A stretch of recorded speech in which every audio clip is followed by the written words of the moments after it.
Hey everyone, this is Dean for Paranormal Pickers. Just getting ready for our next Paranormal Picker adventure. Come on, join me. Hey everyone, welcome to Season 2, Episode 15 with the tarot card and death, or not death. I grabbed the wrong card. It's Halloween. It's not Halloween anymore. Death and Devil. I mean, well, let's meet our guest. Everyone say hello to Saul Ravencraft. Am I saying Hi your name there. right? Yeah. Awesome. Although when I did things at the Museum of the Weird and people would come in, we had Latin American people that would come in on their vacations, and I'd call myself Saul, and they'd seem confused, and then eventually one of them would go, "Oh, Saul," and I went, "Oh, why yes, yes." Yes, I am Saul. It's hard for me to say it myself. But I love when other people, it's my sexy name. It's your sexy name. Mine is, how did they pronounce Diane? Right. DNA? Yeah, who knows? The Devil card. Yes, indeed. There you go. Well, now I know what you're saying. The Robin Wood deck. Yes. Robin Wood was an illustrator for many of Scott Cunningham's books. Very prolific metaphysical author who did a lot in a short time. And I have a few different copies of that particular deck. It's my favorite one to read from because some of the symbols, like the devil there, went in a slightly different direction than the traditional approach, but in a way that I think clarified the message. Yeah. The devil, temperance, judgment, all have some very unique perspectives on it that are just really right on. And I was in an old bookstore, metaphysical bookstore, Whole Life Books, which is now a parking garage for Alamo Draft House. And I remember coming across a deck, and I wasn't looking for a tarot deck, but you look through sometimes. And the first one I came across was the Magician. And the Magician in the Robin Wood deck is virile and powerful. Yeah, he's on the cover. Yeah. I mean, he's got a six-pack under that robe. And I was just so overjoyed with that image. And I laughed out loud. People gave me looks. And I kept flipping through, and I kept finding cards that just filled me with joy. And after I laughed several times, just out of the sheer joy of what I was seeing, I realized I was buying a deck of tarot cards. And it really has become my favorite. I read with it every time I can. The only time I won't use it as my tarot is when I'm at an event where it's maybe a little too naked, because Wood did not slack off on the physicality there. Wasn't the lovers? The lovers were a little more added on, a little more well endowed. Definitely gonna get it on. There's no question about that. I don't mind that. I enjoy the physicality, but there are some people that get rather shocked by that, and they're going far enough to come into contact with the tarot deck at all. So I don't want to push it for them. I don't want to make it harder. And actually, at those events, I'll also have a deck of regular playing cards available, because I can read with those just as well. Oh, interesting. And it's funny, the people that won't deal with your devil cards are perfectly fine with getting a reading from a bicycle deck. Yeah, exactly. It's kind of ironic. I actually got this deck from a friend, Charlie, who passed a few years ago. So we're kind of dedicating this season to him, and that's why we're focusing on one card per show. Definitely. And yeah, no, I enjoy it, and I have her little cheat sheet book, because like I was telling you earlier offline, is I'm not a professional tarot card reader. I do one every 10 months, maybe, Sure. just because I got to, I But tell you what, though, Dean, I didn't really have success with reading the tarot until a friend of mine pointed out that I was working too hard to get it right. oh, And he said, "You're a storyteller. Look at this like a comic book and just tell the story." And for the first time, I just looked at the symbols. I looked at what I was given. Now, of course, I've continued to study, and there's things that kind of fit together. But I right. still go with my intuition. I still go with what I do. And the very first time, I didn't worry about what the card was supposed to mean. I just let it flow. Was the first time I did a reading for someone where they went, And it's ironic because I know, and I like to deal. I like to shuffle and deal and do it on my own. Some people allow the people to shuffle, and I like to do it on my own. And I just do a 5-card lay. And I remember one person, I'm not going to put names out there, but there was a 5-card, and the 5th card was the answer to the or solution or whatever. And I'm like, I won't be surprised if there's a picture of a girl there. And then I flipped it over, and there's this picture of a girl as big as day, and it actually looked like the girl in question that we were referring to. So I thought that was kind of interesting, and I'm like, oh no, this is voodoo, I'm guessing it. I'm reading the cards through the cards now. Well, but that's the way of all of this. Magic feels like coincidence when it happens. I really wish it felt like Harry Potter, but it doesn't. You send the thing out, and you just you look for it, and when it comes, it's not a big glowy thing. There's no special effects or exciting music or anything like that. Right. And at first, if you come to it from a skeptical side, which I did. I got involved in all this to prove it wasn't true, and went way down the rabbit hole. So careful what you wish for. Exactly. But exactly. But my as I got used to all of this, there was a part of me was going, well, I mean, that might have happened anyway. And where definitely. I've come now is, it might have happened anyway, but by doing the magic, I've ensured that it will. You could turn left or right, and it's you don't know what's going to happen if you turn left or if you decide to turn right one day.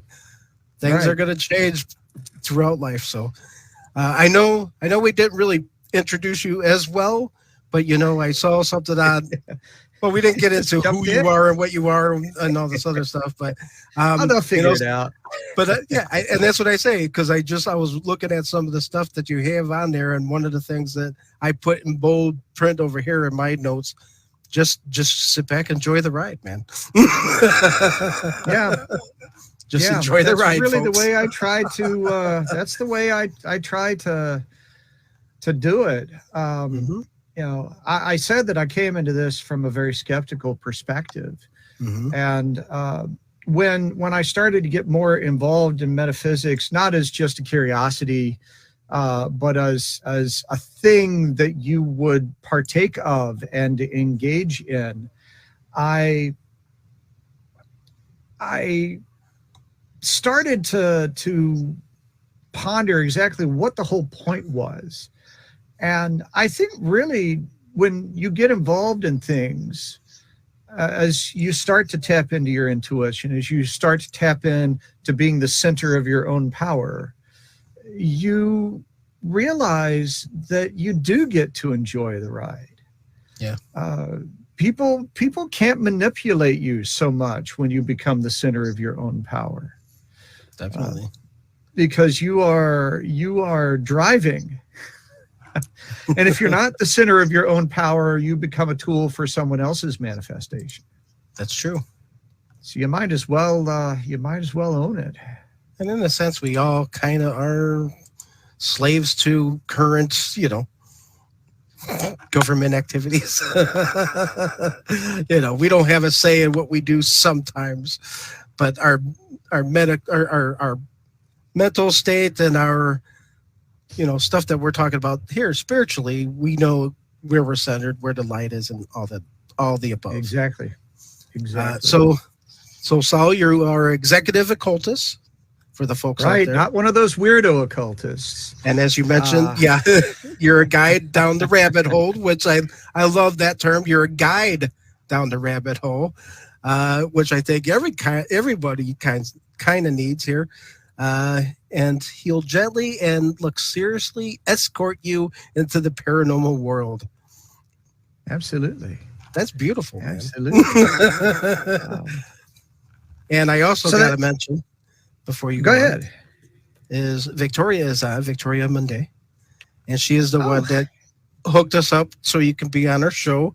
And she says, the first time I met Saul Ravencraft, he made me cry. What a way to make sure I never forgot him. Well, but as I recall, that was at at Sherwood Forest Fair, which is a medieval fair and around Elgin, Texas. It's in Page, Texas, but you get to Elgin, keep driving. And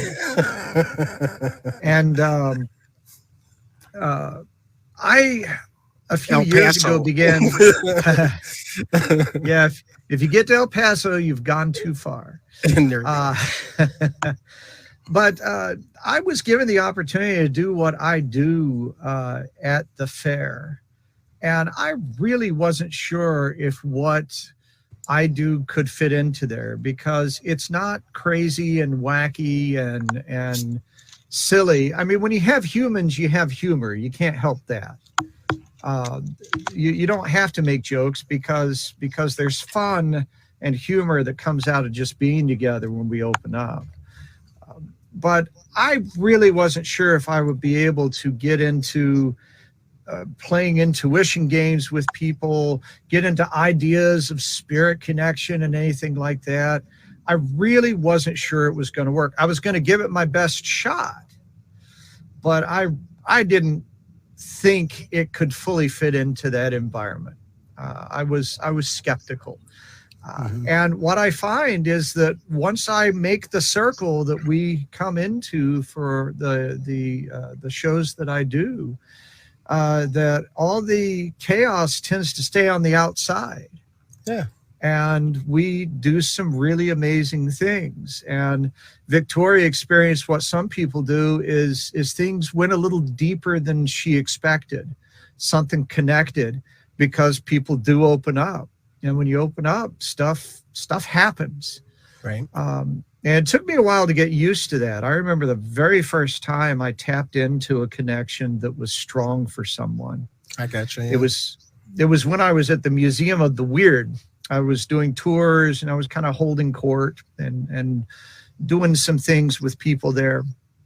And at that time, it was real loose. I just kind of hung out, and people would come and stay as long as they wanted with me and then go back out on 6th Street and drink some more. And this young woman came in, and we were working with a name.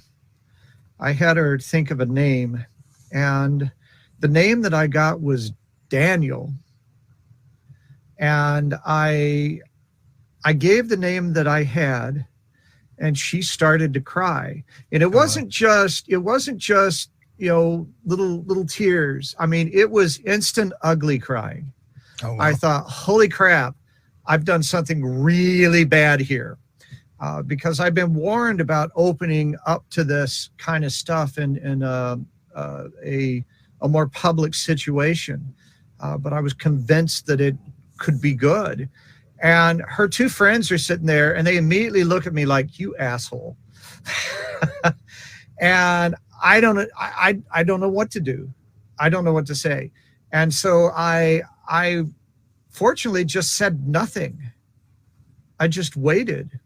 And after a few moments of crying like that, she said, oh, no, it's okay. It's okay. And she explained that she had a friend who had committed suicide in high school, and his name was Daniel. And that was the name she was focused on. And she had wondered if he was okay. And for whatever reason, she decided that my connecting with that name was an affirmation for him. I can't confirm that or not, right? I just picked up on the name. But that ended up being a very healing moment for her, and it was bigger than me.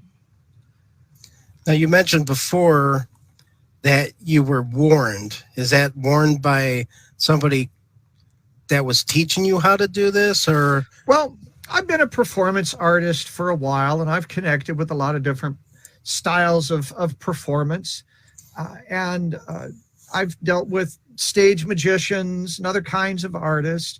And the idea of, even though historically people would actually do spirit connections on stages in the old music halls in the 19th century, there's some people out there that are that get some flack. I mean, even someone like the amazing Kreskin, who I grew up watching on television and talk shows and all that.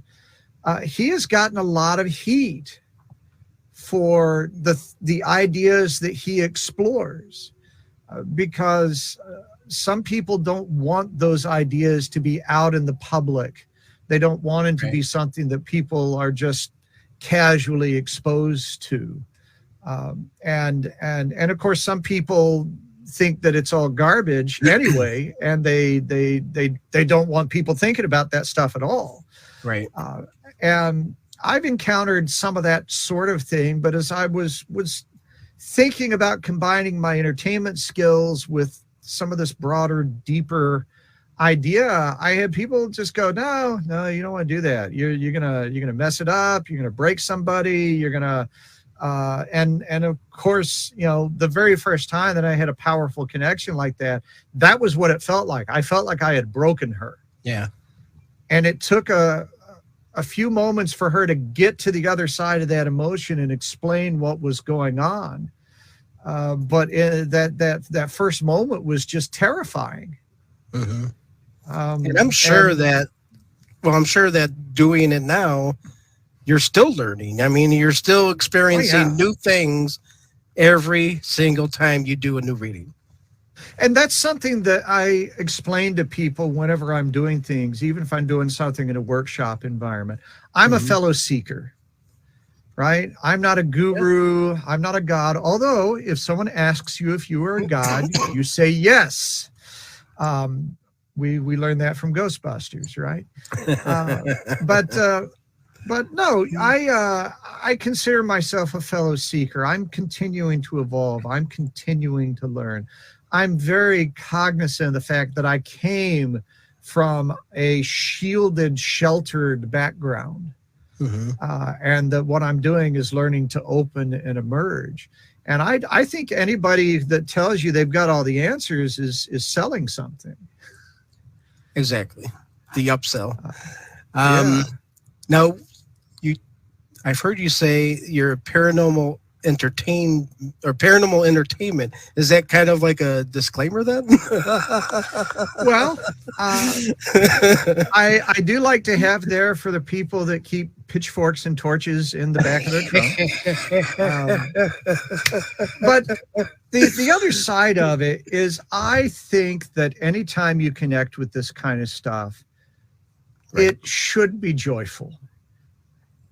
And when I do my presentations, it's not like John Edward going out there and just starting to pick up on the spirits. We do hope to get to some kind of connection like that, but there are what I call intuition games where we explore connections between minds. When I can, have some of my artifacts that are out and invite people. What are you curious about? And they'll point to something, and then we'll tell its story, and we'll learn more about that. And ultimately my fantasy is I want to have what is essentially Pee-wee's Playhouse of the Damned, where and a I secret have, magic word of the day. although it may be truly potent, but I want to have characters that represent archetypes so that we can use theatrical and storytelling technique to show some things that are better than just telling things. And I want to create moments of fun. I'm also a horror movie host. I host a couple of live horror movie screenings here in Austin. I've seen that, yeah. One is at a bar in North Austin called Mr. Tramps. And then that's the second Monday of the month. And then the second Wednesday of the month, I get to do it at Doc's Drive-In, which is cool. in just the Austin side of Buda, Texas. Like an actual drive-in with the speakers and actual everything. Drive-in. We put this thing on the big screen. Now, they don't have the little window speakers. You tune in through your radio, or they have broadcasting speakers. Ooh, no, I'm kidding. I know, but the sound on those speakers was not really good. That's and what makes it even better. People would drive away with them, which gets expensive. So I totally get it. But the next screening we're doing is The Haunted Palace with Vincent Price. Yeah, cool. Shown on the big drive-in screen, the way it ought to be. Exactly. So the way probably a lot of people saw it the first time. I love going to drive-in movies, and we still have a few around here. We're up in Northern Illinois, so we have a few. We have a few around, so still, which is nice. But back to, you mentioned your Pee-wee Playhouse. Was the Museum of the Weird kind of similar to that? Well, so the Museum of the Weird was something that I stumbled into. It's an attraction on 6th Street. It is still there. It's the owner's collection of bizarre artifacts that he's accumulated over time. It started as just a shelf in the back of the store. And then he realized that people were interested in that. And so he expanded a little bit, started charging admission, expanded it a little bit more, started charging more admission. And now it's a pretty decent little museum of artifacts, everything from animal oddities to cultural artifacts. And there's a horror movie wax museum upstairs with several figures that are all representative of the classics of horror. So it was a very fun place to do things. And I initially went in there as someone who was interested in this. I was evolving the idea of paranormal entertainment. He was looking for interesting people to be there. And it evolved from just sort of being there to actually giving people a tour of key parts of the museum.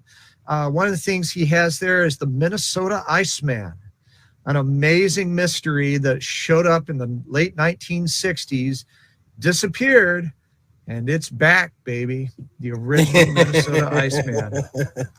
Could you imagine what we haven't discovered yet? It's probably a lot more than what we did discover. There's a lot. There are more things in heaven and earth, Horatio, than are dreamt of in your philosophy. Exactly. Now, so some of the items, what are one thing that you would be like, no. I mean, some people are like afraid to do the Ouija board, afraid to do something else. What is there a particular piece or item that you would be like, I don't want to really. No, I understand. I think part of becoming an occultist is you develop a respect for things. Fear is based on not understanding things. Once you understand things, you're not really afraid of it. You may dislike it or not want it in your house or something like that, but it's very difficult to have fear. So Ouija boards and that kind of thing used appropriately are good. Now, I do happen to have an artifact here that I can share, which is the only truly dark artifact in my collection. And this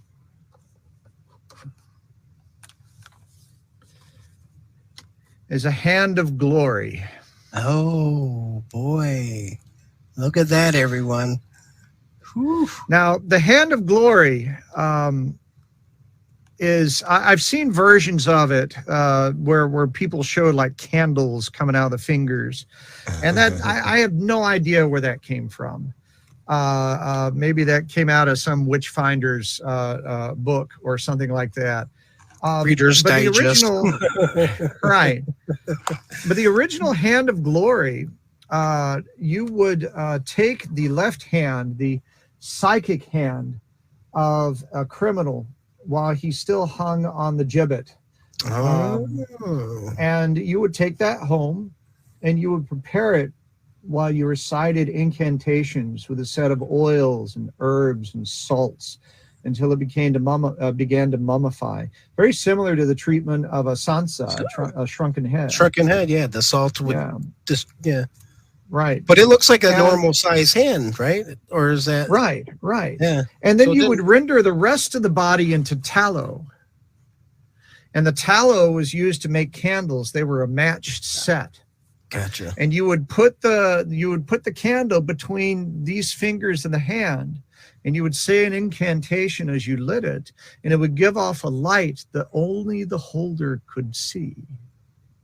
And then you could go into a place and do whatever you wanted. This sounds way too familiar. Medieval night vision goggles. Now, here's the thing, though, Dean. This was not a safe thing to do.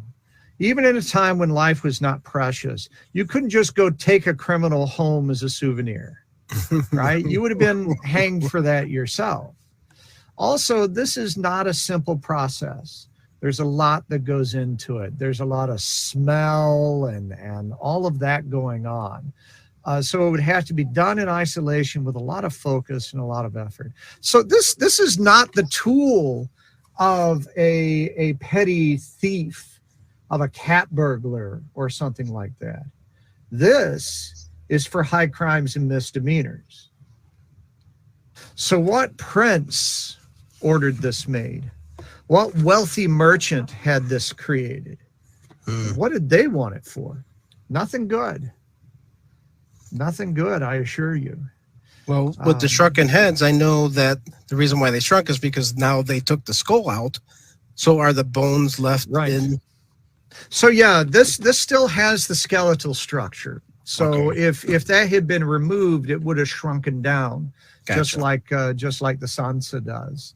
Sansa is one of the other things I have in my collection, and sometimes we'll get into the difference between what the Sansa is, because the process is very similar in the creation of it.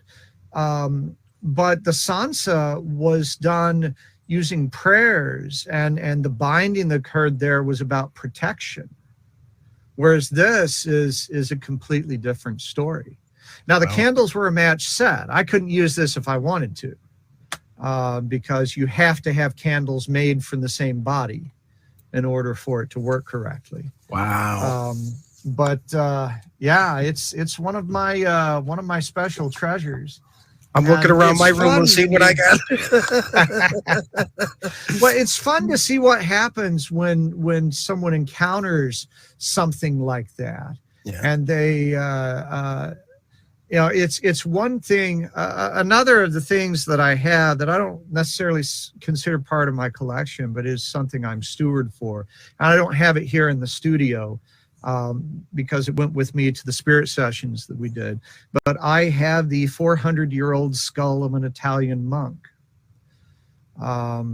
who we call Brother Sebastian. That is how he was introduced to me. Okay. And I have a spirit guide that is attached to him. Oh, and wow. It's funny that I had, spooky Halloween skulls and all that, right? I'd certainly been around that. Skulls were no big deal. They're not even scary, right? But when I was introduced to this and I first held it in my hands, I was very, very aware that this used to be a person. Yeah. Even before the connection began to happen. Sure. There was just something overwhelming about the idea that this is this is not a plastic Halloween thing. This is a person. Yeah. And you feel it very, very deeply. Yeah. On a way that I think that anthropologists and archaeologists and people that go and they connect with those old artifacts and those old bones must have a deep reverence for everything that they connect. I don't see how you couldn't. Yeah, we went to this museum out in Rockford, Illinois. It's called the Tinker Swiss Cottage Museum, and it's an old Victorian home. And they actually have on display an actual human skull, because the Victorians, they did something with the, mapping out of the skull or brain or whatever. And it turns out to be like a 18 or 25-year-old male head. Don't know who it is, who it belonged to, but it's there. It's real. So, and it feels different. You can tell it's different. And it moves you. And now when you bring, so with your other spirits and your other stuff that you do you feel like bringing something like that into, and now it gets acclimated with everything else? Do you feel a change in your environment? Do you feel something has changed, in your home, in your life, and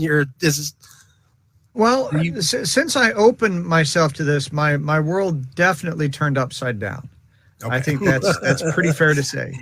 For example, I used to work for a big technology company. I worked there for 13 years, and then I didn't. And it wasn't. Did it start with the letters I, B? Perhaps. Well, Melissa pointed out the skull at the museum. That's what. Okay, yeah. Excellent. But one of the things that happened to me was when that shift happened, I thought I was just going to move sideways in the business world. That's the sort of thing that always happened in the past. Okay. But too many things had begun to change, and the universe was basically going, nope. It's got to be different now. And I actually went deeper.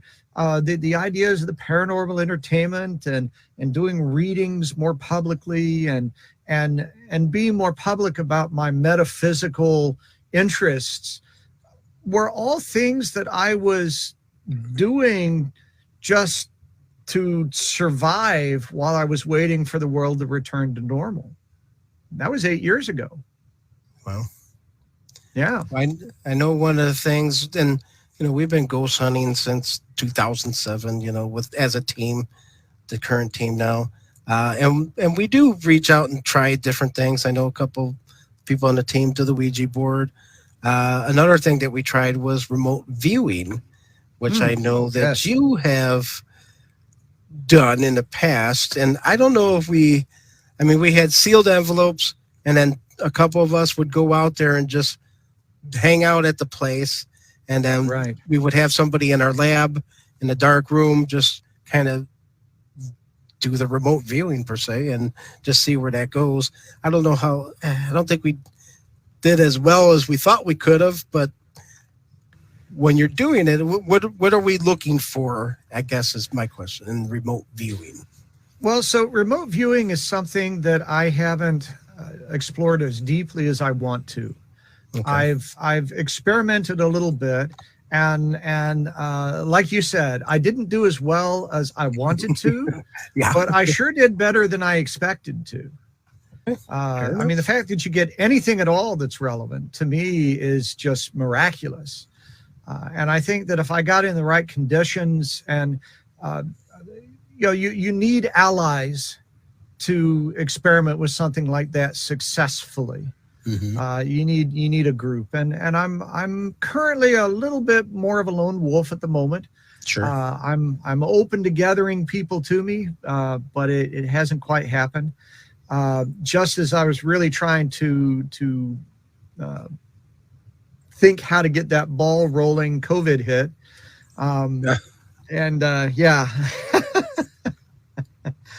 So 2 steps back on all of that. But I'll tell you, Dean, the thing that started to make the most difference to me on all of this stuff was letting go of it. Oh, interesting. When I tried to be right, I struggled a lot. And what I finally discovered is that I just need to go with what I'm given. I don't have to understand it. Right. And that is where things have gotten interesting when I get into spirit messages and that kind of stuff. I really don't know where things are going. I don't know why I have tried to connect in certain ways with certain ideas. They just come up, and what I've learned to do is to stop throwing stuff away and just go with what I'm given, whether it makes sense to me or not. I'm the same way. Yep. Yeah. And when I started doing that was when things started to happen. And a lot of times when people tell me why what happened was remarkable, I'm like, wow, neat. Because I don't get any of that. Yeah. But I would write it down in a book. Yeah. I had a notebook, would write down a word, and like you said, to your point, I would write down cat. I'm like, cat. And Tim's like, write it down in your book. I'm like, okay. And then later on, as we're talking to the other fellows, they mentioned they were asking about a cat. And I'm like, just sitting there, do. And Tim's like, Dean, you wrote down cat. I'm like, oh, yeah, that's right here. But Victoria, go ahead. What's fascinating to me is that that I'll choose a way to say something in the moment. Okay. Right? It's just words. Right? And for some reason I say it this way instead of that way. And in that moment, this way was more connected than the way I would normally say that. And I don't know why my brain just shifted around that a little bit. I have no idea. But people tell me that that shift made all the difference in what they received. That fascinates me. I don't understand it. I don't have to understand it.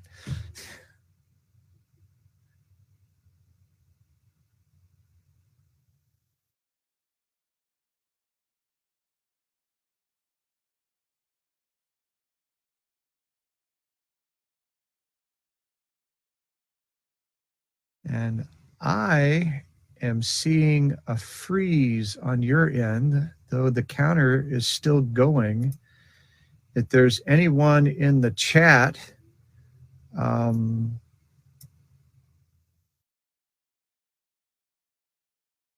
not sure if I am still connected.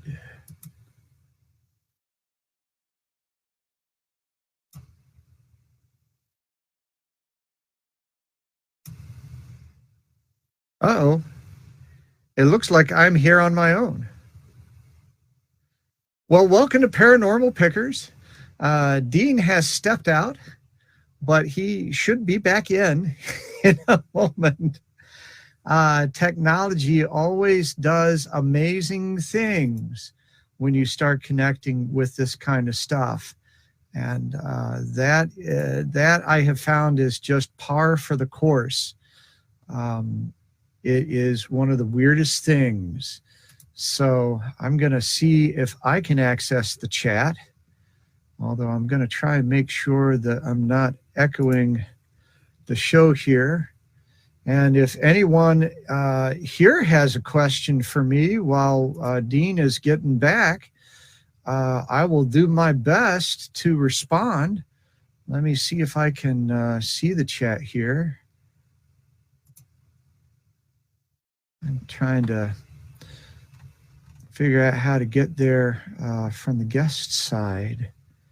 There we go. I can see the video going, but I don't see Dean yet. So if someone wants to make a comment in the video, I'm not sure how to access the chat in any other way. I'm a little new to this particular piece here. Oh, I found comments. Fantastic. Dean says that he's frozen, and some people say they can still see me. I can see the comments now, so if anyone wants to chime in there, I will do my best to answer questions directly while Dean is making his way back in. And I see Dean is coming, so can anyone tell me if, well,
Now, over the paper until the edge of the sailor's uniform almost completely obscures the word modeling. And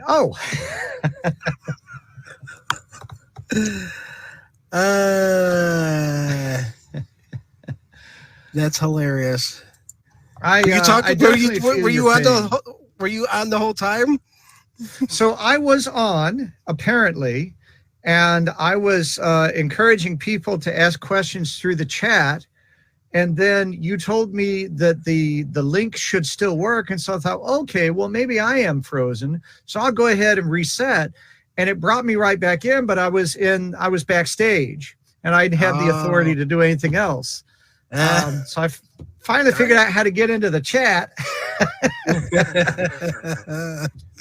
But you figured it. And I feel your pain on all of that. I have had many situations where things have just gone up in the middle of go time, and you're so focused, you're trying to solve things, and people are going, hey, something, it's not working, I can't see you. And you're like, I know.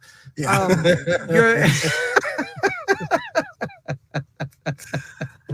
so my cursor, everything's well on me.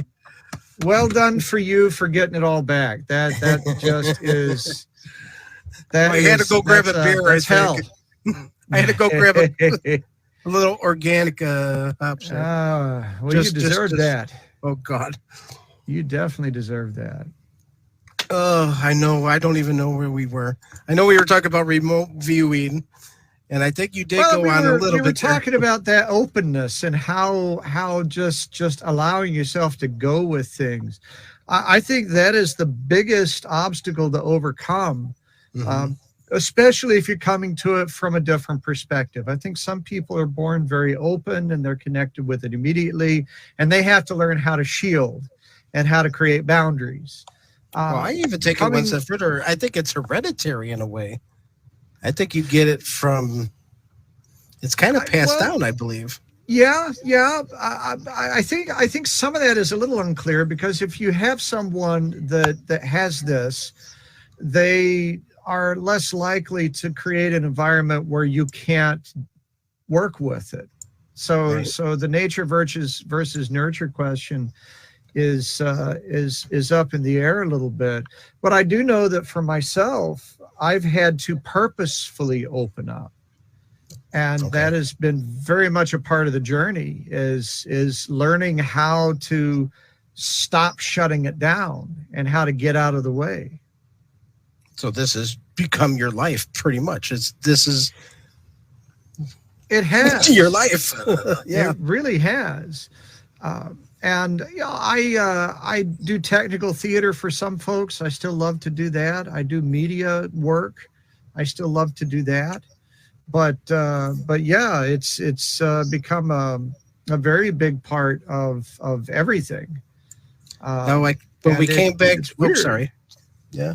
Well, it goes with your weird museum of weird, right? But when I came back on, you were wearing this fancy hat.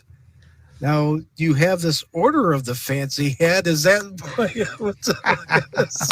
is that part of the collection there, Sal?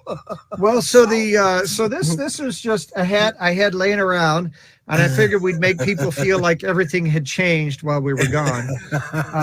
So that was just a little silliness. I love it. Now, the order of the fancy hat is I have a residency. I'm no longer at the Museum of the Weird. That was an important part of my journey, but everything shifted around during COVID, and I've had to rearrange myself as well. And the Curio Arcanum's House of Curiosities is a shop that's been around for a while. Some lovely people, Frank and Kat, run the place. And it used to be more in the direction of curiosities, but it's definitely become a lot witchier. And I'm there regularly doing readings. I do a broadcast from there on Thursday evenings. And one of the things he started selling was a fez. Now, I already own a fez or two, but I picked up one of theirs because it had their symbol on it. And he was telling me that he had advertised these, and someone had left what they intended to be a derogatory comment, saying that they didn't want to be involved and have anything to do with the fancy hat. And Frank thought that was hilarious. And so he immediately began the Order of the Fancy Hat. If you buy a fez, you are immediately a member. There's no dues, there are no rules, but you can become a member of the Order of the Fancy Hat. And I own both the red fez and the higher order black fez. And I will typically wear them while I'm there. And in other situations, I'm not opposed to wearing a fez in public. I can do that. There you go. Well, we have a serious question on the floor here from Victoria. Victoria Monday. Yeah, serious question. She even says it's a serious question. What do you do when you're so open and tell people what you see, and then are later proven correct, but people perceive you as being, well, an airhead or just out there? So I have some thoughts on this. I think that being open and being connected is fantastic, but I think it is also critical to have boundaries. There was a person that I was associated with for a little while that I had to step away from because she could not have any boundaries. She would talk to me about being in the grocery line, and she would be given this message she had to tell the person in front of her. And I said, no, you don't. You don't have to tell them that. They may want you to, but that's weird and creepy and spooky, right? And it doesn't help. The person doesn't turn around and go, oh, thank you for giving me that message. They just go, what the hell? They're going to get it some way or another. Yeah. And so I think that it's important that you understand the boundaries that you have in spirit connection, right? If the spirits are waking you up at 3 a.m. because they're lonely and want to talk, no, you tell them you have office hours. And if it's not an emergency, I'll talk to you over coffee in the morning. You set those boundaries up, but also you recognize the boundaries. I don't think it's healthy to just go up like in the movies and go, oh, Uncle Frank has a message for you, because it freaks people out. And they immediately assume that you're trying to con them. That's a good point. And so all their defenses go up, and they're trying to figure out what are you trying to do, and they become hostile. And so I think one of the burdens you have if you're getting that level of communication is you can't tell everybody everything. You get to know, but you don't necessarily get to use it in what might be a beneficial way. And that is so frustrating. That is, yeah. As the world opens up, I just saw an article the other day that's saying more people are pursuing pagan paths and magical curiosities and all that every day. Mm-hmm. So maybe after a while we have a different vibration in our society. That would be nice to have. And the importance to that is people will become more open. It will be easier to have those conversations. But right now, I'm sorry, you may have to hold a few things back, especially if they aren't asking. This is a painful evolution. This is a painful evolution we're going through right now. It is. Yeah. And I'll tell you, though, when you let people know that you're open to this, now you don't go, I know things, right? But I'm not going to tell you, right? you don't do that kind of thing. But as people start to see how you connect and how that affects you, no matter how skeptical they are, they are at some point going to come in and close the door and go, can you do a thing? And they're going to open that door, but you can't force it on them. That's creepy. Pardon me. No worries. Yeah, I remember, Melissa Johnson's on here. She's one of our crew for Ghost Head Soup, and we were at Robert Tinker's grave, and I was, and she was actually at the museum, the house that he built, and it's part of it's his home. They donated to the park district, so it's everything in the house is basically his. Wow. That he had put in there. He was an artist, and he did all the stuff. Beautiful place. If you're ever in the area, you gotta see it. And so I put a quarter down, and I was trying to like a year, and I was trying to do kind of a remote viewing where I would say, "Hey, Robert, can you send a message to Melissa?" And then at the end of the night, when they were driving home, I called her and I said, "Did you get any messages?" She says no. I said, "Well, I put a quarter on there." And she goes, "Strangely, I never carry change in my pocket, but I reached in my pocket and I had a quarter and 2 pennies." So I'm like, okay.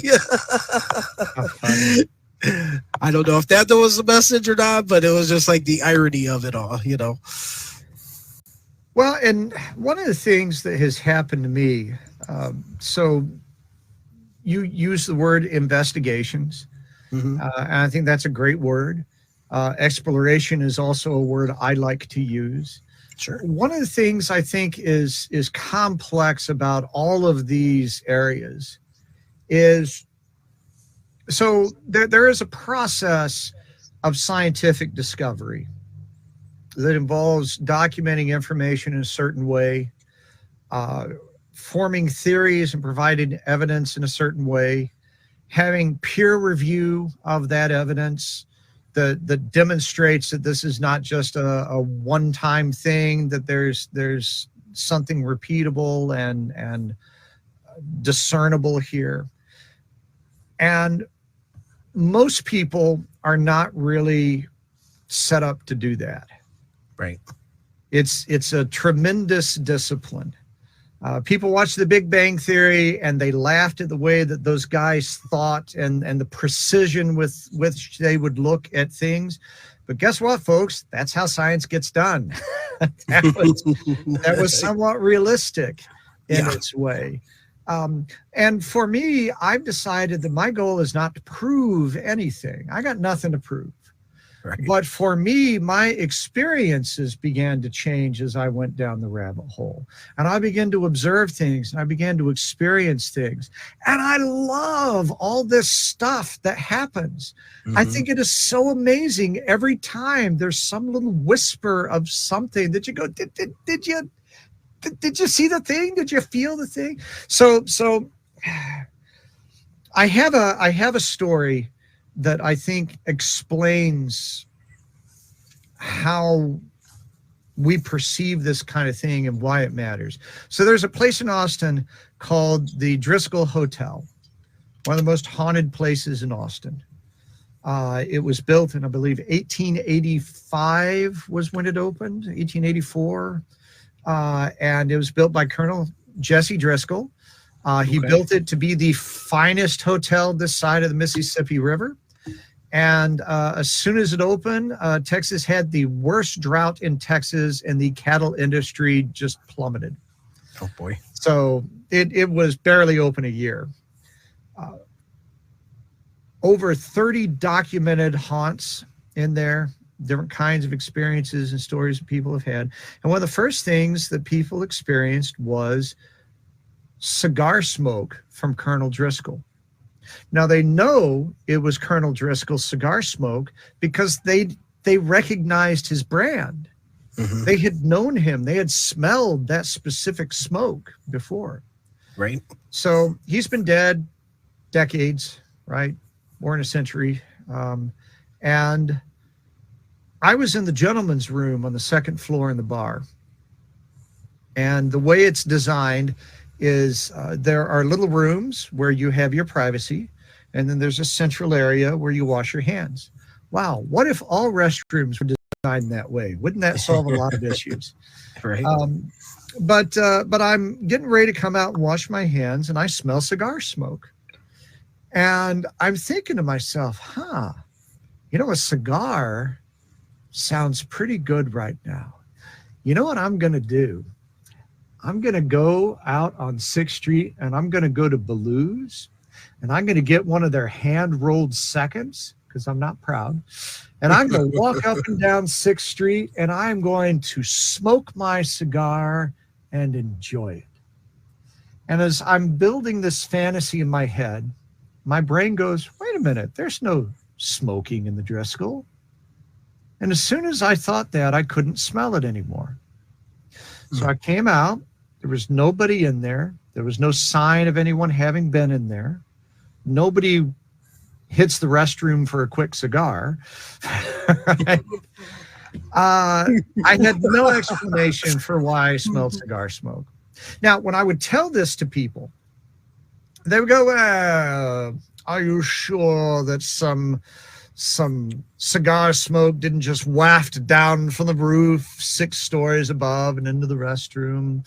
Are you sure that it wasn't cleaning fluid or something that you smelled and mistook for cigar smoke? There's all these kinds of reasons why it couldn't have been cigar smoke. But here's the thing, Dean. When I smelled that smoke, I got hungry for a cigar. Bless you. I got hungry for a cigar. To the point that I had this whole elaborate fantasy of getting a cigar and enjoying a cigar, which I did. Have you ever driven down the road and you smelled Chinese food? And you said, wow, that smells so good. You know what I'm going to do? I'm going to pull over and get a salad. No, you go get Chinese food because that's what triggered for you. That's what you're hungry for. Exactly. And that is exactly what happened to me. I got hungry for a cigar. There's only one thing that could have triggered that. That is Chinese food. Right? And so I can't explain to anyone how that triggered me in that way, how the internal part of me connected with the cigar smoke in that way. I can give metaphors, right? But I can't. And you'll find when you get into these paranormal experiences, people say, I know what I saw. I know what I felt, right? You weren't there. It didn't happen to you. I know what happened. Mm-hmm. And we do. And for me, coming in contact with those kinds of experiences and helping other people open themselves up to the point that they can have that kind of experience, that puts them all in this other realm of possibility. It gets them out of what they've been told, what they've been told. Right. And that is where you find the center of your own power. That's when you figure out that people may be lying to you. That's when you start to realize that your experience and your path counts for something differently than people that don't understand. And wow, that. And so when we talk about paranormal entertainment and all the kind of stuff that I try to connect people with, I'm hoping that someone walks away from anything that I do going, and that they want to try something. Not watch it on TV, right? Not read about it. Not argue about it. That they want to have the experience and that they believe that they can. And they will. To your point back before where you're saying, talk to the person in front of you. You got a message to tell this person. And I know based off of my experiences, and even to go back further in our conversation where you learned how to tell a story through tarot. And I learned that, I think, right away. I just do a 5-card draw and I tell the story. And over time, I started getting these synchronicities throughout life. And then I realized, oh, these messages isn't for the person in front of me at the store. They're actually for me. You get both. Yeah, you get both. Yeah. And I You're was like, told things at the same time. yeah. So we talked about that on some earlier shows of ours regarding how it was a long process to figure out I need to call the doctor regarding rheumatoid arthritis. And it was done in a way down a rabbit hole in Atchison, Kansas, dealing with Alice in Wonderland. And I actually had to buy the book, Alice in Wonderland, because there's 2 chapters that were missing that were not in the original. And this one gentleman brought those 2 back in a public domain setting. He redid it and got the 2 chapters back. And to make this long story short is Amanda, we were outside the Sally house doing before our investigation, and she took her hair off. She goes, I hope there's no wasps around here because they get stuck in my hair. And I thought that was the strangest thing I've ever heard. And it stuck in me throughout the whole night. And my hands were throbbing, my feet were throbbing. And at the end of the night, I finally sat down and just said, you know what, let me look up something, wasp with hair, blah, blah, blah. And one of the 2 stories that were removed from Alice in Wonderland was Wasp in a Wig.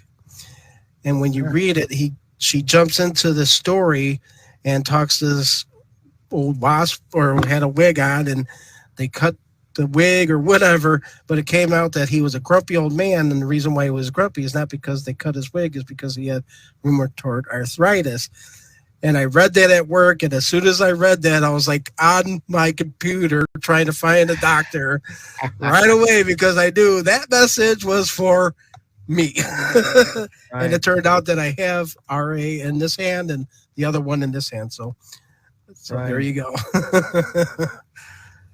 And I think it's wonderful that you talk about how this intuitive journey took you to seeking medical attention, because one of the criticisms that comes into people exploring the unseen world is that somehow they disconnect from all of that, and they don't seek medical attention, they don't seek professional help when they need it. And that's not necessarily the case. In your case, it helped you get what you needed. Yeah. And they're pretty blunt when my messaging, so it's just like, he ain't gonna get this. We gotta drive it down until let Dean figure it out. And I think I did, but yeah, that was a wild, interesting day. The whole wasp in a wig, even the fact that she said, I hope there's a wasp around here because it would get stuck in my hair. Just a strange thing. I've never heard of that. Just out of the blue, and it just went inside with everything. It's just so bizarre. So see, there's a couple other things here. I mean, you're all over the spectrum. I love the orphan party, and I was looking at that. I'm like, orphan party, and then I learned that was December of last year. I was like, oh man, that looked cool. For a while, we were codenaming the movies that we did. And I've since moved away from that, but for a while I felt I needed to do that. And so Orphan Party was actually codenamed for Who Slew Auntie Roo, which was the movie that we were watching. I love it. It's fun. Yeah, I was like, oh, I'm going to join this. This is online. I could join. And I'm like, 2021. I'm like, dang it. Now, there was a period of time early in COVID when everything was shut down and people weren't sure what the hell was going on.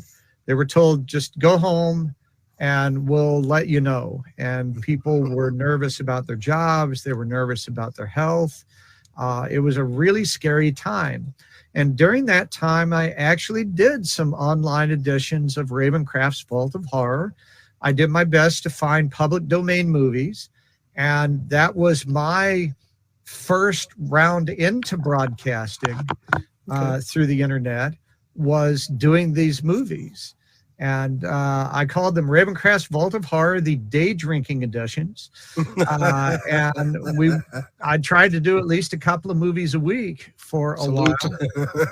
And I had people tell me that it was very helpful to them, that while they weren't sure what to do, it was nice to gather with people similarly to what we would do in the pub, and that they had something to distract them and something else to think about.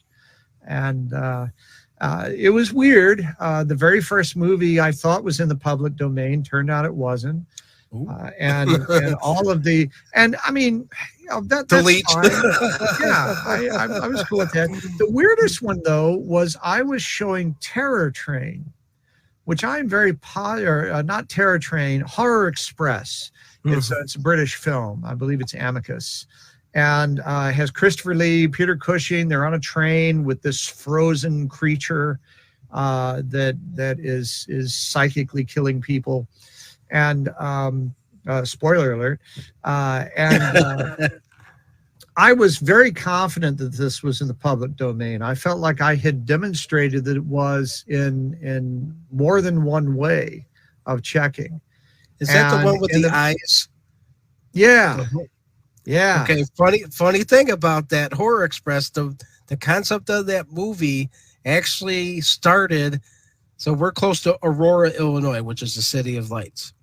So in the early 1900s, there was this woman, Teresa Hollander, that was murdered in there. And at that time, the scientist says that the victim would see the murderer. So they actually took her eyes and they examined them to see if they can see who killed this Teresa Hollander girl. And that's where the whole concept started with this movie. This murder that took place just in Aurora, Illinois, not too far from here. Yeah. I love where all those. But what happened was I was showing the movie, and 15 minutes in, I was doing it through YouTube at that time, and YouTube just shut down the broadcast and gave me a strike. Wow. I think I was watching yours. I did watch it that far long ago. And there was no way to do anything about it. No. And it was very, very frustrating. Yeah. But yeah, no, I love sharing horror movies, and I love horror movies about Ouija boards and witches gone crazy and demons and you know, all this stuff that I know is not the way things work, but gosh, it's entertaining. One of my favorites, and we always bring it up on our shows, is The Changeling with George C. Scott.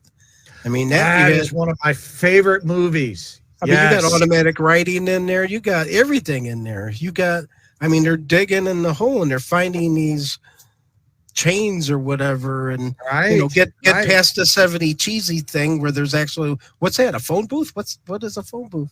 You know, why is that station wagon got a box around it? You know, that point when he's listening to the reel tape, and they have the EVPs, and he cranks that thing up. Oh boy! And you hear the whispers. I get goosebumps every time I think about that. That movie's the best. It was just so beautifully done. It's a slow burn, and George C. Scott, I thought, did a beautiful job of portraying a man who was in grief. Yeah. And dealing with some weird shit. But he was the kind of man that you had in the 70s. He was strong. He was self-sufficient. He had his emotion in check. But he was dealing with this stuff that was bigger than him. And I think Scott did a beautiful job of allowing enough to leak through to see that his armor was being pierced. Yeah. But at the same time, he was very realistic for what a man was at that time. Great movie. If you haven't seen The Changeling with George, you got it. Yeah, you have to. Yeah, you go watch it. Don't do it right now, right? Yeah, wait till we're done. But then go watch it, and you'll thank us both. Yeah. Outstanding movie. One of the best. Another one more recent that I liked was Sessions 9. Did you ever see that one? I have not seen that. That's I'm a another little good one. skeptical about newer horror movies. It seems like No, it's after good. 2000 they really started to suck, so I get picky about that. But I'll This I'll tell you, this is probably right below Changeling for me, so I think you might. Jordan Peele is really someone I'm beginning to trust. There you go. I think anything that he does, I'm just going to watch it. And I don't have to know. I'll just watch it because he's a really good storyteller. He's very innovative about how he does things. Right. And he shows me things I've never seen before. Example of how seriously he takes his filmmaking. Did you know that for Nope, the last film he released, they came up with a new technique with shooting day for night? So they've shot day for night in films for forever. They used to put like a steel blue filter over the lens, and that would kind of silver it up a little bit, but it was rarely convincing. And what they did here was he and I think it was his director of photography, they had a concept of getting infrared information at the same time that they shot the film. And so they had an infrared camera shooting along with their main camera. And then when they went into the post-production, they used the infrared information to help mask out the other stuff. So the people would show up, right? You'd get them, but the sky would be black. Yeah, because it's not giving off anything. And when they married that together through the post process, what you ended up with was a very realistic night. To my understanding, I don't think there are any scenes in that film that were actually shot at night. Interesting. And it's called The Note? Nope. It's Jordan Peele. Yeah. Yes. Yeah, the guy on there is the guy he's got a horse ranch that he's inherited. Yeah, it's like a carnival type of thing, right? Yeah. And it's but I mean, when you have someone movie making that is also innovating how they can use the medium. I mean, that's what George Lucas did. He invented technology to make Star Wars work, which was why Star Wars was more amazing than any science fiction film anyone had ever seen. I know Peele used all IMAX stuff, so yeah. But that's big money right there. I love what he's doing. Anything he does, I'm just gonna buy a ticket and talk about enjoying the ride. Worthwhile, very worthwhile. I hope he becomes like Hitchcockian famous in the world of film. I think he deserves it. Yeah, I think I know we stalled a little bit there. We had some interruptions, so hopefully you're fine with running over 9 o'clock. Yeah, it's fine. It's because I did want to mention. So we had Vince Wilson on. He's okay. I know Vince, and so he mentioned dreaming that you can't read or tell time in your dreams, and I found that interesting. But today, so since then I've been paying attention to the dreams. This morning I actually in my dream walked out to a sign because I tried to figure out where I was, and there was mountains and a kind of like a resort, and I walked in front of this sign and I read Lake something. Started with a K, Lake K something. And in my dream, I knew that I couldn't pronounce it, or I didn't know how it was pronounced. And then I overheard an individual who was getting in trouble on the patio says, well, I don't know. I think he was lost. And he goes, I'm at Lake, and he said the name in the dream, but I was able to read those letters. I was able to read Lake something. I remember that. And I know that you do something with fun and fortune, reading number. I mean, do you do dreaming? How I know you do a lot of stuff. Right. Well, and it's because I keep exploring, I keep discovering, and everything that I discover, I want to share. I know what it was. Do you record your dreams as your... Right. Yeah. So for me, dreaming is an interesting thing. First, I think you should always be skeptical when people tell you that something can't happen. Sorry, Vince. It just because a lot of people don't experience it doesn't mean it doesn't. I remember for a long time I had no memory of my dreams, like decades, no memory of my dreams. I was interviewing Erica Booser-Haney, who was a psychic who was on Ghost Hunters periodically, and we talked about the struggle that I had with my dreams. And she gave me a couple of suggestions for ways that I might approach that and do something differently about it. And that night after our interview, I had a vivid dream. And the barrier got broken. I don't have recollection of reading in my dreams. My dreams usually go in other directions. There's no time to read in my dreams. But I do think that recording dreams is good if you're someone who dreams regularly, and especially if you're someone who's trying to wake yourself up. Dreams are one of the ways that you can do that. But one of the things that I share with people a lot when it comes to dreams, I share this very, very regularly, is people who go, well, I'd like to make connections, but I don't know. I'm nervous about that. And so what I suggest is that if there is someone you want to connect with, especially if it's a relative or someone that you actually know, right, that you call them into your dreams. And first you have to set yourself up for good dreamy sleep. You gotta put down the screens and get away from all that stuff. You have to do without caffeine and alcohol for a night. You can do it. Maybe read a book or something, but just prepare yourself for a relaxing evening. I do the white noise fan, and then I do, hey, Google. Oh, shoot. Play white noise thunderstorm, Now it's going to start. When they get one. You'll need one of the premium accounts. It looks like you're eligible for a trial subscription. Do you want to get an email for info? Yeah, no. Oh, I said yeah first. Hey, Google, shut down. Go to the corner. But you visualize the person, you visualize where you want to meet them, you invite them, and you will have that conversation while you're in the in-between. Even if you don't recall it when you first wake up, something will occur to you during the day. Yeah. Something going on with you and a thought about them associated with them. And it's from that conversation.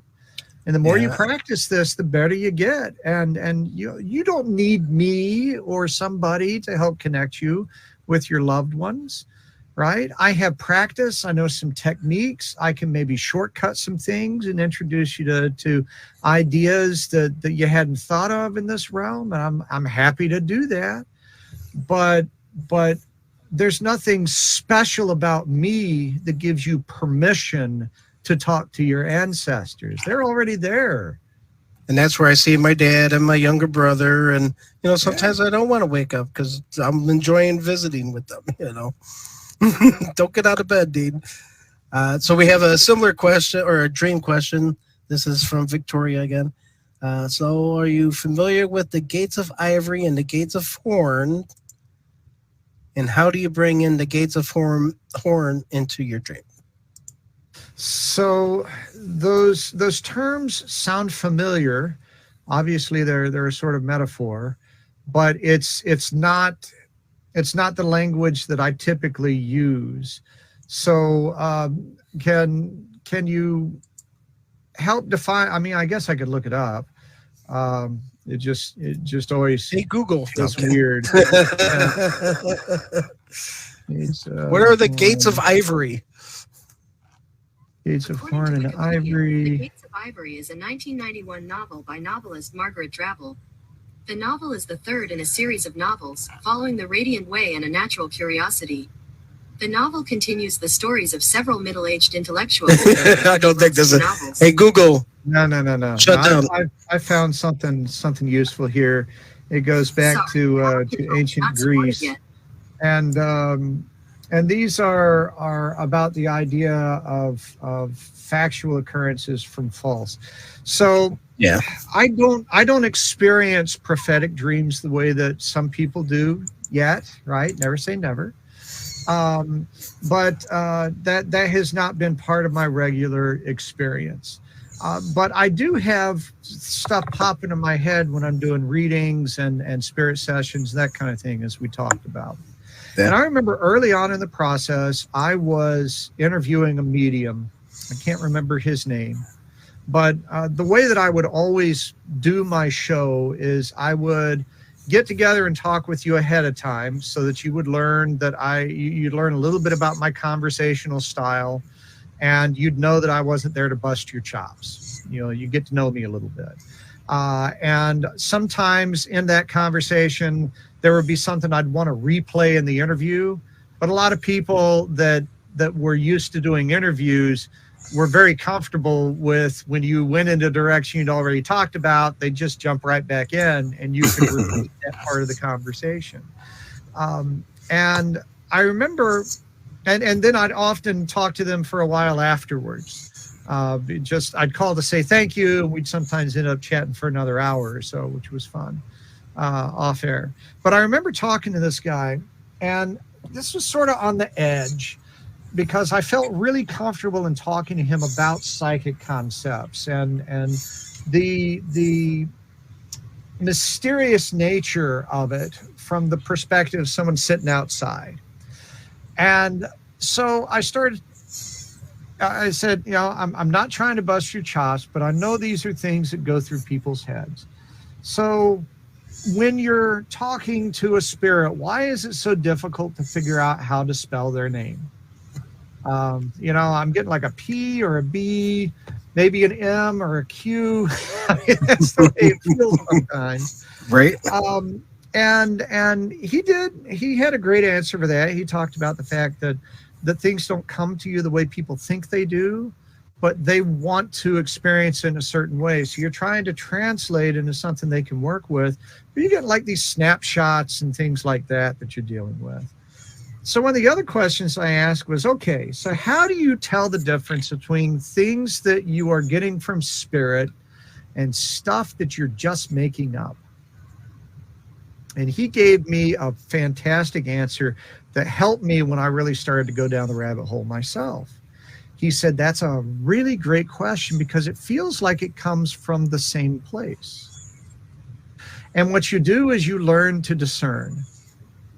At first, it's all just wackadoodle. And what you do is you try to verify what you can. And over time, you'll be able to tell some difference between what you're getting that resonated with what you verified and some of that stuff that's just fantastic. And I have found that is actually the case. But the key to that is you don't throw anything away.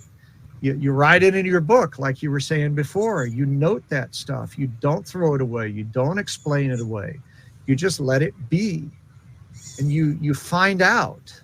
Right. And I think it's going to be the same with dreams, that whatever is coming to you in the dream state is going to be something that will resonate and prove itself out in some way, or it won't. And it's okay to have dreams that are just crazy, weird stuff. You know, not everything has to be prophetic. Not everything, you can't go around with a broomstick up your ass all the time. If you had a chaotic day, you're going to have chaotic dreams, you know? That's right. So there are times, and that also is why part of my expression of these things is a desire for people to have joy with them. Right. Because my gosh, if you're connecting with the universe, you're manifesting stuff. How cool is that? How can you be all serious about that? Right. It's wicked cool. That's free candy. Like you say, enjoy the ride. You bet. Just enjoy the ride. So back to those like readings for fun and fortune. So you do numbers, pendulums, and I know Melissa's interested in this one, steampunk gear casting. So it's been a long time since I've done that, because the steampunk movement has gone Filtered further underground than punk, there's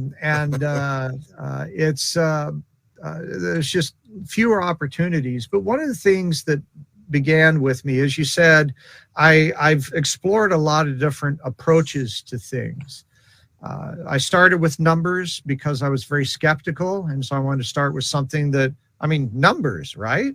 Sure. Numbers aren't going to lie to you. They're the basis of truth.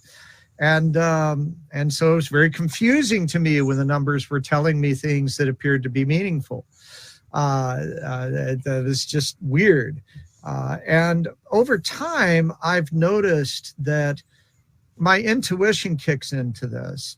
And so I've begun to experiment with different things and finding different kinds of patterns. And so the steampunk gear casting was essentially something that I created. I had a cigar box that had a series of circles in it, and I had bought different kinds of gears, and you'd shake them up and throw them in the box, and they would assemble in different ways. And you could see patterns. It wasn't something that I think I could write a book about exactly. I was just allowing my intuition and my knowledge of other methods to fit into something that was fun and unique for a party setting. And I think that ultimately, as we really start to get good at stuff, you don't need to wear the magic shoes and wave the wand. You can just manifest something. You just connect with that vibration and bring it to be. Yeah. However, until you're at that point, the magic shoes are kind of cool. And I think it's the same thing with styles of divination, is you have to be willing to trust yourself and to open up and just go, well, you not go, oh, I don't know what book it's in to tell me what that's supposed to mean. You just go reveal yourself and let it be. And of course, in a party setting, there's a vast difference between the kind of readings that I do in a corporate setting where everything's got to be 5 minutes and they're back to back to back to back to back. And we're not going to go very deep. Right. We're just not. It's not that kind of an event. Now, that doesn't mean that I pull the tower out of my deck and stuff like that. That stuff still comes up. But we touch on it in an efficient way that gives the person the power to go do something with it. But on the other hand, if you schedule the reading with me and we're going to do something purposeful, then that's a much deeper thing. And we're probably not just going to use one technique. We're going to cobble some things together that fit for what you're doing. And so for me, I think it's okay to have fun with this. Yeah, if you feel comfortable and where everything that's going down, then keep going with it. When it doesn't feel comfortable, you just turn a little bit and just try to see which one is comfortable. You got to follow that comfortable path. I agree. And I'm up for a challenge. If someone wants something that's very thematic, just because I've never done it before doesn't mean that I can't find a way to connect my intuition with it. And then we get something that is unique and interesting and different that kind of goes in the toolbox. May never use it again. Might be something people ask for. Yeah, the steampunk gear casting sounds cool.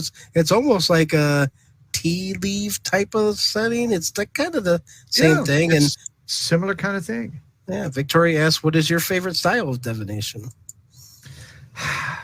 So anyone who knows me, and Victoria knows this too. That's what she's asking, I think. Favorites are not really a game that I play, because everything is about mode and vibration and moment. And so every time I think I have a favorite, there's something else that's interesting in a different moment. So I guess the better way to say it is, what is your go-to? Right. So the two things that I do the most and what I get requested the most are palms. People are fascinated by palm reading, and I am too. It's amazing what you can get with a very shallow look at a palm. Without having to go deep into all the lines and wrinkles and stuff like that. There's a lot you can get out of just very basic things. And along with that are cards. So for example, when I was in Marble Falls and I was doing the readings for the fair, it was 5 minutes. That's what we had together. I had a timer. Wow. Right? We're being very specific here. And you would sit down, I would look at your palm, I would get an elemental read of your palm. We'd talk about that for about a minute. And then I had my Halloween Oracle deck and my tarot cards. And you're going to give me 2 cards, whatever that means to you. And then which one is your higher self? And that one would go to the side. We'd look at the energy around you right now in one card. We'd look at what the higher self is telling you. Happy Halloween. Next. So auras. So you read auras? Is that what I was catching there? So auras are something that I've worked with. I don't feel like I'm at the level of some people with auras, but I've certainly been open to it. And the little bits of aura reading that I have done have done all right. I don't feel like I get into a lot of the nuances. Some people see the aura in a very granular way, and are able to get into some deep detail there. But I found that if I allowed myself to, I could get a feel for what was coming. I didn't, and I guess that was one of the things that was challenging for me, was I understood that I had to see the aura. I had to have this glowy thing. And that wasn't really what was happening to me. I wasn't seeing an aura. Right. But I was kind of feeling a color. Yes. And I went with it. And when I went with it, people went, oh, yeah. Yeah. I think of more of a feeling that you can sense, like you can sense negativity, and it kind of bleeds in there. And when you get close to that person, and even without them saying something, their body language or something gives it off, and you're just kind of like, back away. But honestly, Dean, the way I approach oracles is it depends on what you're trying to accomplish. Sure. Right? So numbers and astrology give you some good baselines on things. Numerology is fascinating when you get into someone's name. There's the name you got at birth. That's what your parents were trying to put into you. There's the name that you got called, the shortened version of your name. There's, if you had some kind of a name change or a nickname or a fantasy name or something like that, a name you had with your friends, each one of those is telling you about a different area of your life. And it's fascinating to see how those contrast with each other and understanding what comes out of that. When you know the numerology of your birth name and how it's different from the name you tend to use on a daily basis, you understand sort of the vibration your parents want you to have when you go home. And you can honor that a little bit. Sure. Because you understand it. And you can also see the contrast between that and what you do in the other realms. Now, cards are great storytellers. And whenever we're getting into something that gets into unknowns and things that are bigger than you, then I love using cards in various ways. Your palm is a meter into your subconscious. Hands change, actually. Yeah. And they'll adjust with how you're interacting with the world. So looking at your hand can tell me things about you, where you're going and what your capabilities are and your restrictions. But if you want me to tell, I'll have someone sit down with me and say, can you tell me about my boyfriend? And it's like, no, you got to bring his hand over here for me to tell you about him. But what I can tell you is I can tell you about your qualities and how those would reflect in an ideal companion, and how you're going to adjust with some of that sort of thing. And there are other oracles as well. So if you and I sat down for a serious session, we might start with one tool and then pull 2 or 3 others in during the session, depending on what it is you're trying to do and what you want to know. But ultimately, my session would be it's like all 3 intuition. years. My session would take 3 years. Well, we can do installments. That's no problem. Installments, yeah. I bullet pointed which box? One of the Which- artifacts. Is that okay? Something of yours? You got a witch box? So there's Witch Hat Chats, which is the broadcast that I do on a weekly basis where we talk about witchy stuff. Okay. But the witch box is one of the artifacts in my collection. This is one of the things I found on eBay and had a feeling that they didn't know exactly what they had. Oh. So I kind of pulled that in, and it's fascinating. Because and I don't have it handy, but it's a little box. You can tell it was some sort of a fixture, like a brass fixture that had been repurposed in some way, because they'd added a bottom to it, and it had a real thin screw thread. So to unscrew this, you don't just go twist. It's like twist. And then it's on and off. So this was designed to have a certain level of security. And the way that the woman would use this, it was someone's grandmother, I believe, and she would do house blessings. Oh. So a house blessing is neat. You go through with your sage or whatever it is you do, and you say, okay, you don't have to go home, but you can't stay here. Right? And hopefully you have opened a door or a window and given them someplace to go.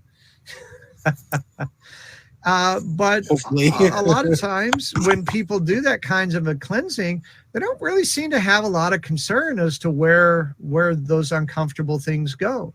You know, if you hit the neighbors, that's fine. Just don't come back here. Right? We're done with you. And yeah. Right. And so what I thought was wonderful was this woman incorporated into part of her practice this witch box. It was a box she had dedicated for the capturing of whatever she was cleansing. Oh. So it didn't just go out there. It went into the ghost trap, right? And Perfect. Then she took it home. She took responsibility for it. And she had her own clearing ritual that she did in her own space to deal with whatever came in with that. So it didn't just go out there. She tried to make sure she was responsible for what she cleared. And I think that was beautiful. I think it's a great lesson and an artifact. And even though to me it feels very clean, I think she did a good job of emptying it every time, and it I think lay dormant for some time after she had last used it. So it doesn't have nearly as much vibration as I expected it to. But there's a good feeling from it.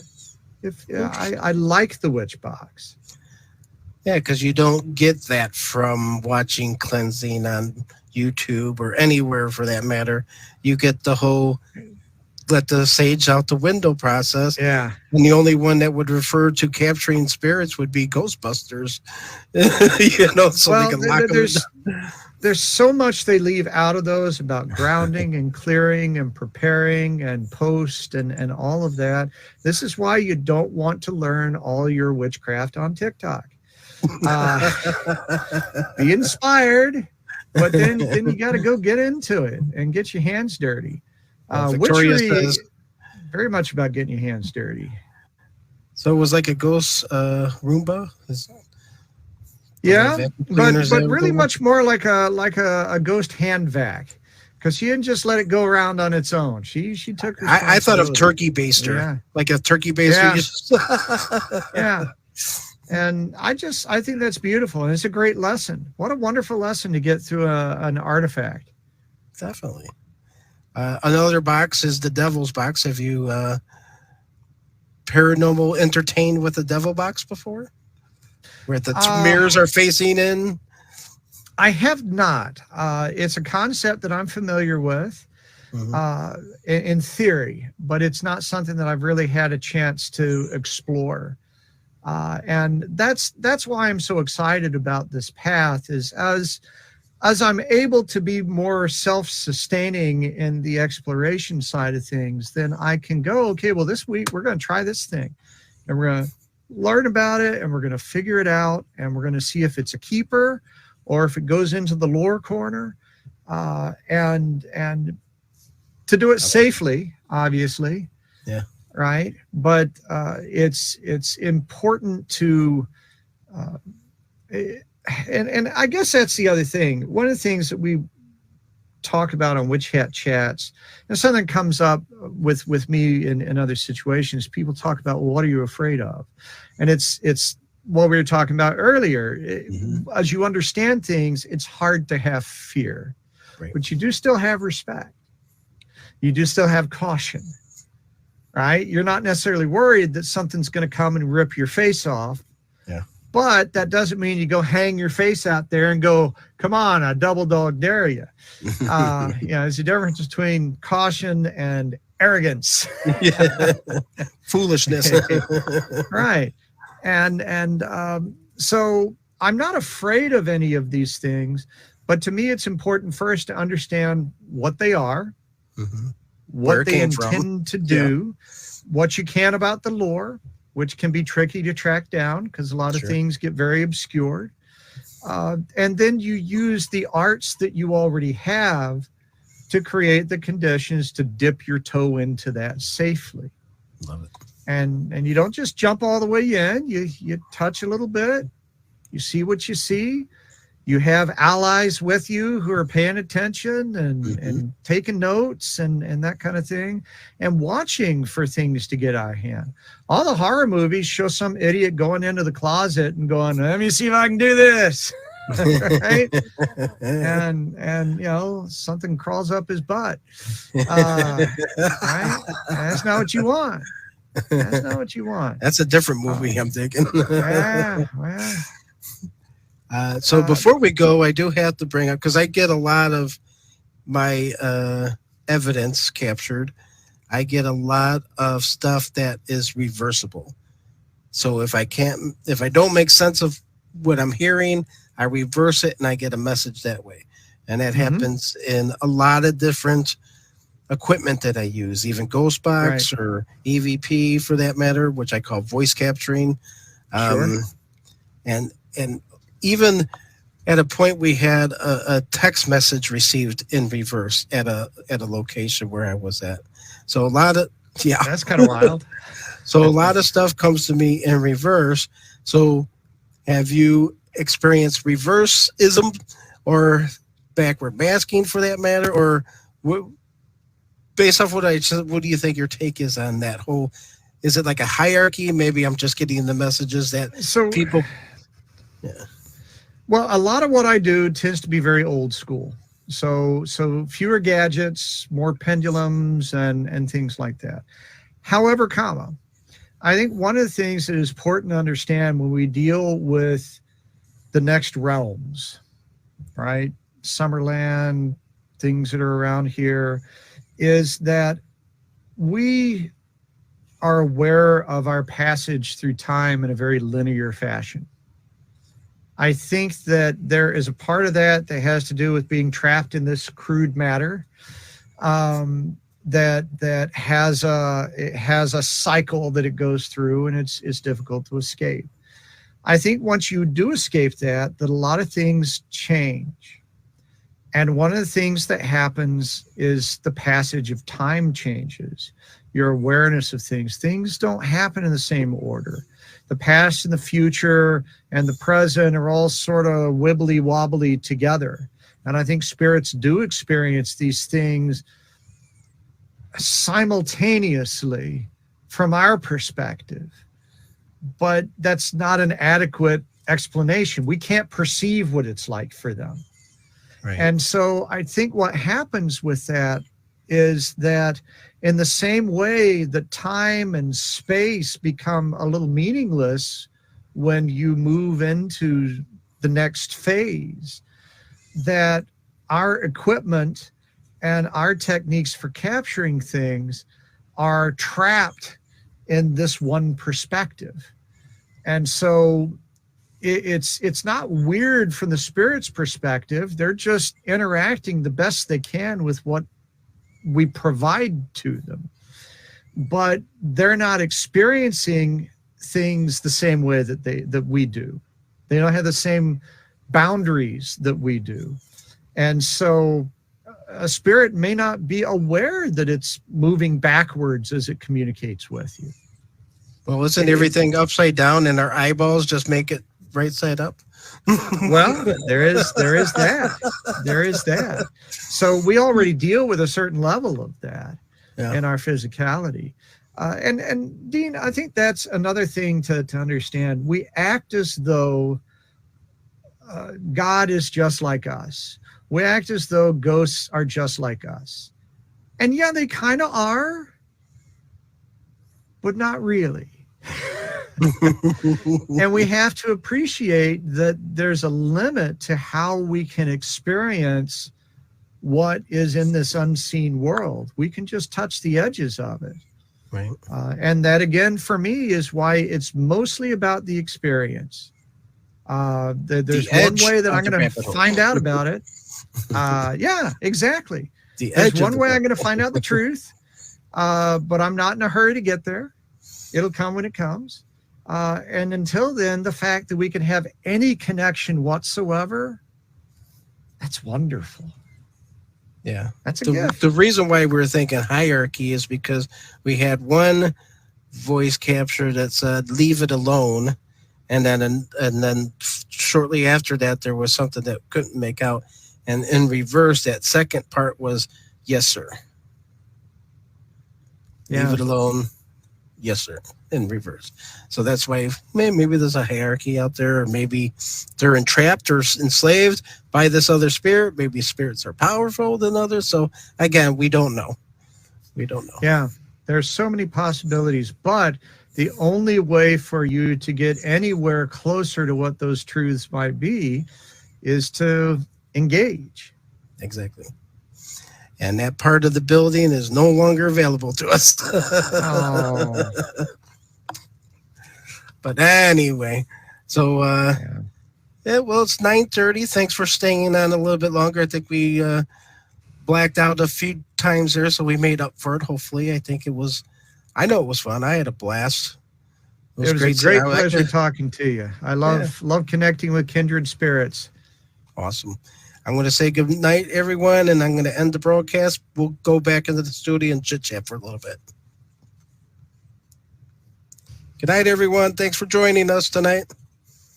See you next week. Oh, hey. Wow. Oh, hey, everyone. It's Dean from Paranormal Pickers. Oh, I got the preview for the next episode. Oh, yeah. Here, take a peek.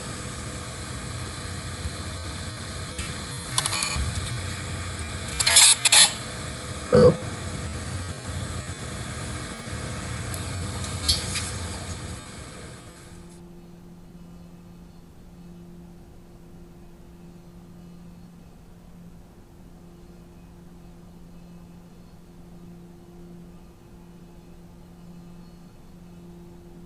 Where you're at, can you see the Bible?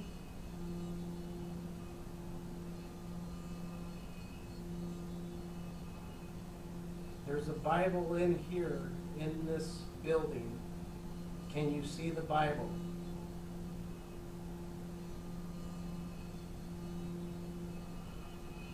Dude, there's someone right behind me. My legs are